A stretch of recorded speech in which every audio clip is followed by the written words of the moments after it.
The morning sun filtered through the dusty windows of Fort Branson's military base.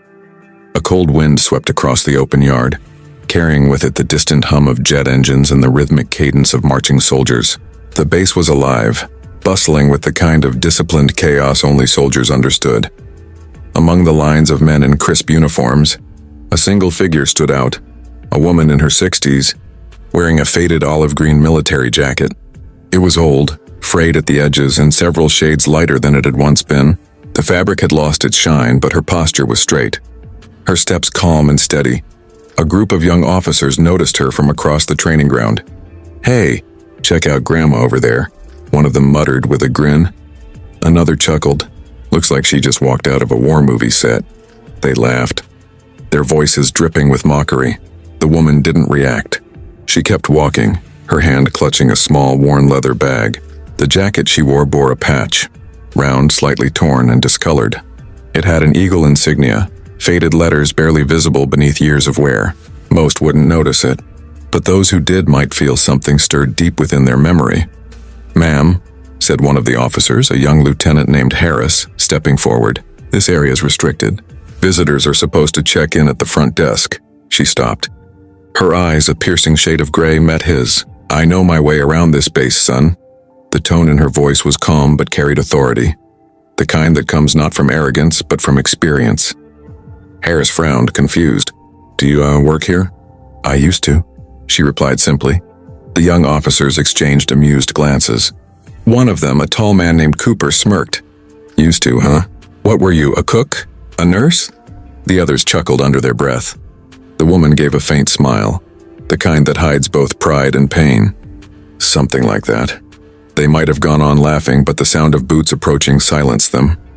A convoy had just arrived at the base gates, a black SUV escorted by military vehicles.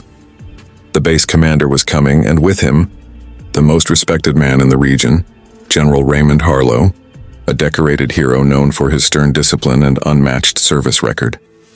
The soldiers straightened up immediately. Salutes filled the air. The woman quietly stepped aside, her eyes following the convoy. As the general stepped out, the young officers snapped to attention. He was a tall man in his late 60s, his hair mostly gray, but his presence commanding. His uniform was immaculate, his medals glinting under the sunlight. The general's gaze swept the yard, and then stopped. He froze, his eyes locked on the woman in the old jacket. For a moment, the busy base seemed to fall silent. The laughter, the movement, the noise, all of it faded into a strange, heavy stillness. "Eleanor," he whispered. The young officers turned, surprised. The general, the most feared man on base, had just spoken a name with disbelief and emotion. The woman smiled faintly. "Hello, Ray." The officers looked at each other in confusion. Harris blinked. "Wait, you know her, sir?" The general didn't respond. Slowly, almost as if compelled, he walked toward her. His steps were unsteady. He stopped in front of her, eyes scanning her face as if trying to confirm she was real. "My God," he breathed. "You're alive." The officers exchanged shocked glances. "Alive?" whispered one. General Harlow reached up, his hand trembling slightly. He touched the patch on her jacket, that faded insignia that none of the young officers had recognized. The eagle emblem, though worn, was unmistakable to those who knew its history. Around it were barely visible words. Shadow Vipers, Special Recon Unit. Every soldier who had ever studied classified history would know the name. The Shadow Vipers were a covert operations unit during the Gulf War, a group so secret that their missions were never declassified, their members never publicly named. Many were lost behind enemy lines, and one of them, it seemed, stood right there, wearing a jacket older than the young officers, mocking her. The general's lips parted, his eyes glistening. He stepped back, raised his hand, and in front of everyone, in front of his soldiers, his officers, his subordinates, he saluted. The young officers' jaws dropped. None of them had ever seen General Harlow salute first. The woman, Eleanor, straightened her back, her hand rising to return the salute. Her movement was crisp, practiced, and full of dignity. For a moment, time seemed to fold in on itself. Two veterans saluting not just each other, but the ghosts of everyone they'd lost. A tear rolled down the general's cheek. "They told us you were gone," he whispered. That the Viper team was wiped out. We were, she said softly. All except me. The soldiers around them stood frozen, shame washing over their faces. The laughter from earlier now felt like a sin. The old woman they had mocked was a legend, one whose very existence had been erased by time and secrecy. The general motioned for them to stand down. At ease, he said quietly, his voice trembling. This woman doesn't need clearance. She's earned more than any of us ever will. He turned to her again. Where have you been all these years? Eleanor sighed. Living quietly. The world moved on. I figured maybe it was time I visited the old place before it's all gone. The general nodded slowly, his mind racing with memories. Dusty battlefields, radio static. The coded voice of Viper 1 guiding troops through hell. He never thought he'd hear that voice again. Viper 1, he murmured. Her eyes flickered. Haven't heard that call sign in a long time. The younger soldiers looked at one another. Viper 1? That was a name whispered in legends. A ghost of the Special Recon. General Harlow exhaled deeply. You saved my entire platoon that night in Basra. You called the airstrike when we were surrounded. I never got to thank you. Eleanor smiled faintly. You just did. The silence that followed was thick with emotion. The general turned to the officers. Lieutenant Harris, Captain Cooper. I want a full honor escort for Sergeant Eleanor Grant, codename Viper 1. The young men swallowed hard. Their faces were pale, eyes wide with disbelief. Eleanor looked uncomfortable. That's not necessary, Ray. Oh, it is, Harlow said firmly. You deserve this respect. As they began walking toward the command building, whispers spread across the base. Soldiers who had once laughed now stood at attention, saluting as the old woman passed by. Somewhere deep in her heart, Eleanor felt the weight of old ghosts stirring. She hadn't worn the jacket in years, not since the day she buried the last of her team. Each patch, each tear, each stain was a memory of someone she'd lost. Now for the first time, someone remembered. They entered the main hall, walls lined with plaques and portraits of fallen heroes. The general led her to a memorial board that listed names of those missing in action. Among them was her own. See that? Harlow said softly. They never removed your name. We always hoped. Eleanor's eyes lingered on the board. Beneath the words Staff Sergeant Eleanor Grant, presumed KIA, was a small brass plate. She ran her fingers over it. I was presumed dead for 28 years, she murmured. Guess it's time to fix that. The general turned to the base historian. Get her file reopened today, the historian blinked. Sir, that would require... I said today. The officer nodded quickly and left. Eleanor's expression softened. Still the same stubborn general, I see. He chuckled. And you're still the same soldier who never followed orders. They shared a quiet laugh. Two warriors bound by history, by loss and by the ghosts of a war that refused to die quietly. Outside, the young soldiers watched through the windows as the general personally escorted the old woman through the Hall of Honor. For them, it was a moment of awakening, a realization that true heroes rarely look the way they expect. One whispered, We mocked a legend, another replied, Yeah, and the general cried for her. The sun was setting now, the golden light streaming through the windows, illuminating the patch on Eleanor's jacket. The eagle seemed to come alive once more, wings spread wide. Proud, defiant, eternal. She stood before a framed photo. Her old squad, smiling in a desert camp, arms around each other. Most of them were gone now. Her eyes glistened. We made it, boys, she whispered. One of us finally made it home. The general placed a hand on her shoulder.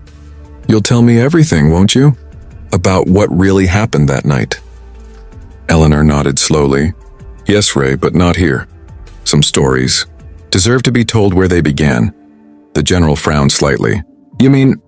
She looked out toward the horizon, where the fading sunlight met the distant hills, the training grounds that once echoed with the shouts of her team.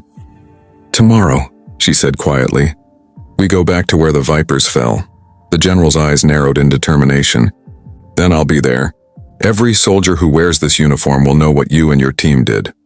Eleanor smiled, a sad, tired smile that carried both grief and pride. That's all I ever wanted.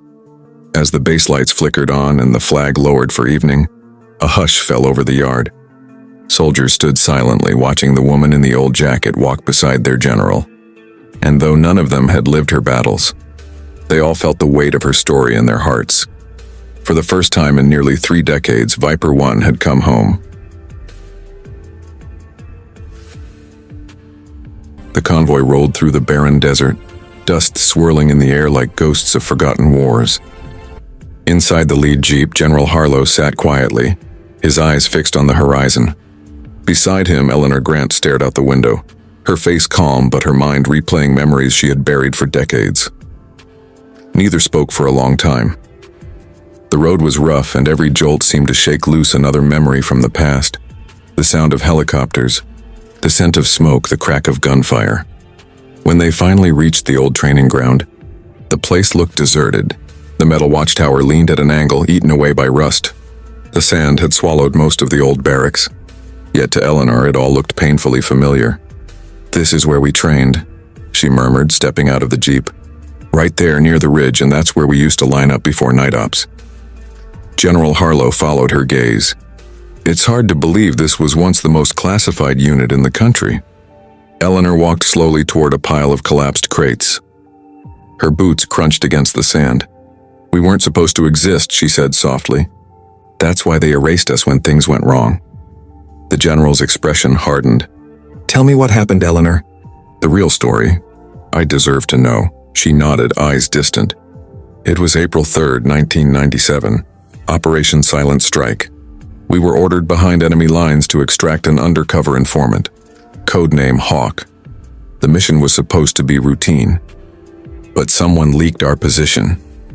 The wind blew sharply through the hollow base, whistling through the broken structures. We walked into an ambush," she continued. "They came at us from all sides, mortars, RPGs, snipers. We held them off for 3 hours. Then one by one I lost my team. Viper 2 was hit first, then Mason, then Torres. By the time the choppers arrived, there was no one left standing but me." The general swallowed hard. "We searched for days. All we found were burnt vehicles and bodies we couldn't identify." Eleanor nodded. "That's because I was taken prisoner. The enemy thought I was valuable. An American woman, a comms specialist. I spent 8 months in a camp outside Basra before an Allied strike hit the area. I escaped during the chaos." She looked up at him, her eyes glistening. "When I came home, there was nothing left to come home to.